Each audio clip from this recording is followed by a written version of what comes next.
Hi, everybody. It's Mark Rushton of MarkRushton.com. It is Sunday, January 9th, 2022. And this video is called Apple iPad as Instrument. And so I recently ordered I guess it's my third, sort of third iPad. And I ordered out. I'll talk about the ordering process here in a little bit. You can kind of see from from the tabs up there it was kind of a convoluted mess. And so I've been using an Apple iPad as an instrument for over a decade now. I bought one of the first generation, one of the original iPads, in which recently I've had to order a new charging cable for it because the old one's all bent and frayed and stuff like that. And I don't have an extra one in my gigantic stash of wires and stuff in the closet there. Over the years, you acquire things, and I put the little headband thingies on the wires, and I put them in the little sealable plastic bags, and it's pretty well organized. But I did not have a 30-pin connector, so I just had to order one. And but I still have the original iPad. It's stuck at iOS 5.1.1. It has things on it like the Corgai MS-20, the iElectribe, the Tenorion. I bought a few things back then, and some of them are fun, and some of them I don't play around with too much. But and then of course I found my true love, Sampler. I love Sampler, and other things. What was it? iTabla and Figure, and the iOS version of the Buddha machines, of which I have a half dead one around here. So I use that for a number of years, and largely I use it. I use this one without effects. So it's just been the last few years I bought effects boxes like the Empress Echo System and the Empress Reverb, which make things sound otherworldly. Then I guess about 8 years ago or so, 2013, 2014, the iPad Air came out, first generation. And that's my main instrument. And this has all those other aforementioned apps in there. I don't think I have the Korg on here. I don't have the iElectribe or anything like that, but all the other stuff, Mono Vista, Music Pro, Node Beat. There's some other things here that have changed over time. Sound Prism, which is now something else. Anyway, I tried to update some software on here recently, or get some software from the whatever they call it, the App Store. And yeah, I'm running up against, because this is stuck on I think iOS 13, and they're currently on iOS 15, so I can't upgrade the Air anymore. So I'm like, I'm gonna have to buy a new one. Forgive me, it's a little even though I have humidifiers running, it's a bit dry here in the house. So we went back down to the deep freeze last night. So I have a little bit of story about this iPad Air. This isn't my first iPad Air. This is the second one that I got. The first one I got was problematic, and the Wi-Fi completely died on it almost right after the warranty expired. And I called up Apple and had a really bad customer service experience. In fact, I vowed at that time that I would never, ever buy another new iPad. But it's so integral, to hold my nose and do it. But so let me tell you that story on the iPad Air here. So called up, talked to somebody, and you gotta write all those names down, because you never know what somebody's going to promise or say or anything like that. And they said, we'll send you a box or whatever, and you can send it in to be repaired. We'll see whether we want to cover it under warranty. There might be a $120 charge. I said, whatever, take a look at it.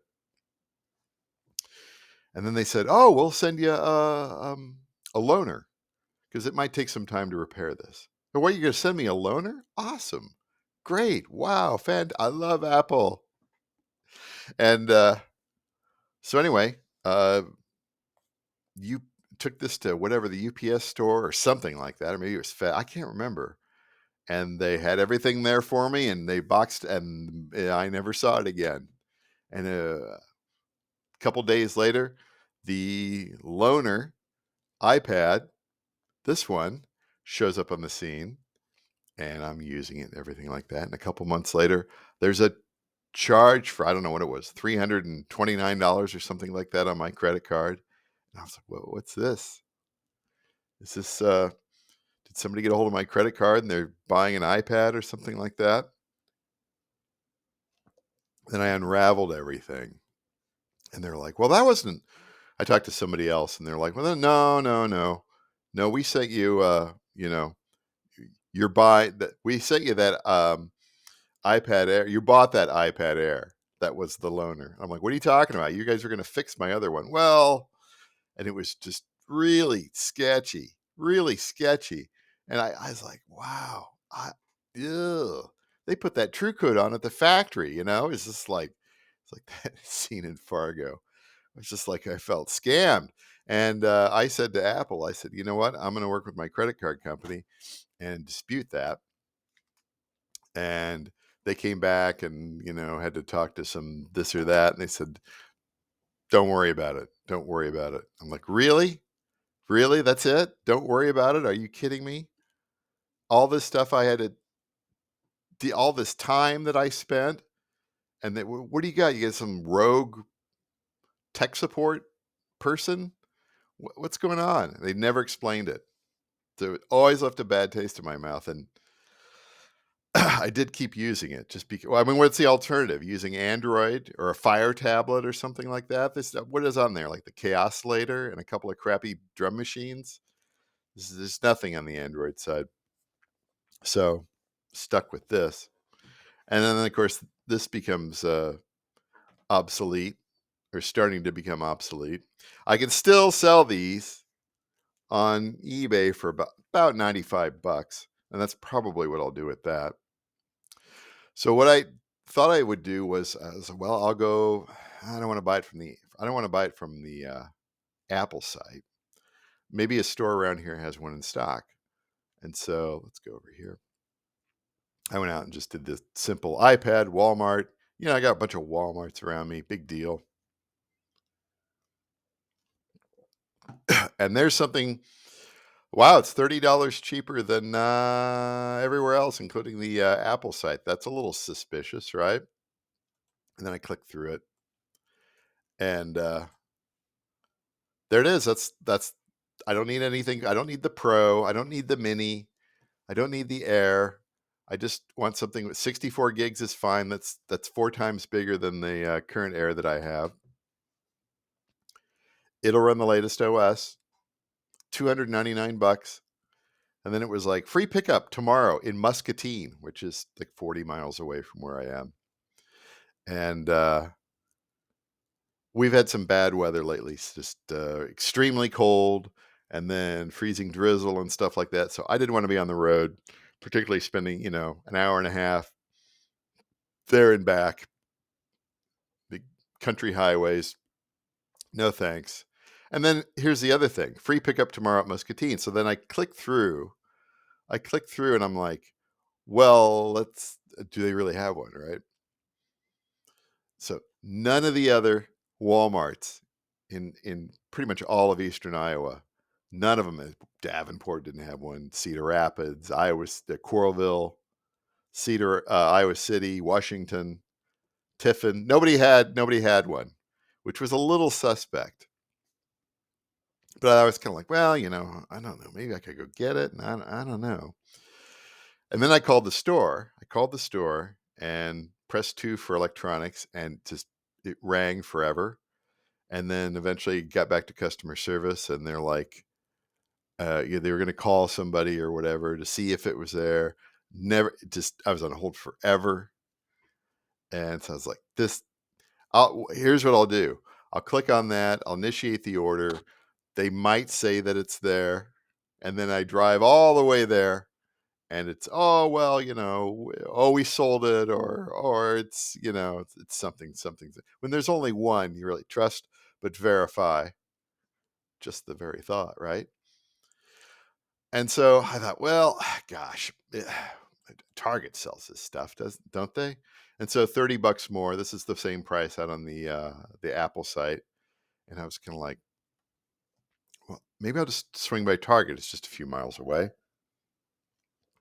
It's not a store I normally go to because it's at the mall. I don't like driving to the mall, and the mall parking lot is such a disaster. But I saw this here, and I was going to go out it was super cold. I was like, I'll get out of the house. Pick it up today at Coralville. Only one left. And I was kind of like, you know what? It says there's one left. I got to be somewhat by there anyway. I'll just swing by and see if they got it rather than going through the whole rigmarole of picking it up and all that sort of stuff. Big mistake. Big mistake. So I don't know what this one was, whether it was the floor model that's attached to everything that everybody's diseased fingers have been touching, right? And so I get in there, and there's nothing behind the lockbox. And then the kid behind the counter beeps. Yeah, we don't have it. It's like, oh, your website said it did. So, I don't know if you want to tell somebody that, I was just swinging by. He goes, you know what he says to me? He goes, maybe we sold it in the time that you saw it and then you came in. I'm like, did you sell one of these in the last 20 minutes? Because, what? You know how kids are these days, immersed somewhere else. So I was just like, I made the right decision by not dealing with Muscatine, and then this was just a diversion. And then I walked over to Best Buy because they'd said they didn't have any, and of course they did not have any. And I walked in there like 6 minutes before closing time. I was like, "You guys close at 7 o'clock on was it Friday night? I think it was Friday night. It's like, you close at 7 on a Friday night. So what in the world's going on? Well, we can order one for you. It'll be here in 2 years or whatever." Yeah, no, I'm just browsing, just browsing. My wife's over in Target. She wasn't. I gotta run. So let's get back here. So I ended up buying it from Walmart.com and having it shipped. Get free shipping. It's just going to take a few days. And I thought, you know what? I don't need to drive anywhere. This is how it always goes. It's like, well, I could pick it up locally and get that going. Pick up a case. I could do some shopping, some real in-person shopping, because it's still like, maybe I guess I'm nostalgic or whatever. I'm not one of these people that just instantly Amazon and eBay and online and everything like that. Local stores, oh, they're all on life support. So anyway, I ordered one for $2.99, and then probably end up selling this for about $100. As for the original iPad, these are selling for maybe $30 on eBay. So, once you these are heavy. These are like the weight of a hardcover book. And so I'm looking like, well, this was a first generation, and it does have the original $80 cover. And so I think maybe eventually these will become collector's items because the screen's good. Everything, it hasn't been dropped or anything like that. And the battery still works. So maybe I'll just hold on to it partly for nostalgia, partly because what's the point in selling it, right? You're going to have like a $10 or $12 shipping fee. I don't know. Maybe I might get rid of it. I don't know. But I could keep it around another 10, 15 years. And then it just becomes that, wow, look, it's a barn find, right? But yeah, as far as the iPad is concerned, I treat it as an instrument. I treat it as an instrument. I do play like a word game on there. Sometimes I sort of look at my email, and there might be one or two other things I might use it. I look at Instagram. But other than that, it's an instrument. It's an instrument. I've justified my Apple embargo and holding my nose and buying a new one. So anyway, that's the story of Apple iPad as instrument, and kind of my backstory just on using it, and then the process of buying a new one. I know I should just bought it online and had it shipped to begin with, and not wasted all that time. But I even looked on Amazon. It was like, what did Amazon say? It was like April or something like that. It was not any time. It could be as late as whenever. And so I'm just like, well, that's a lost cause. I'll try some. Maybe somebody brought one back from Chris. No, no one brings anything back. No one brings anything back. They all got all that funny money. All right. That's it for today. Talk to you later.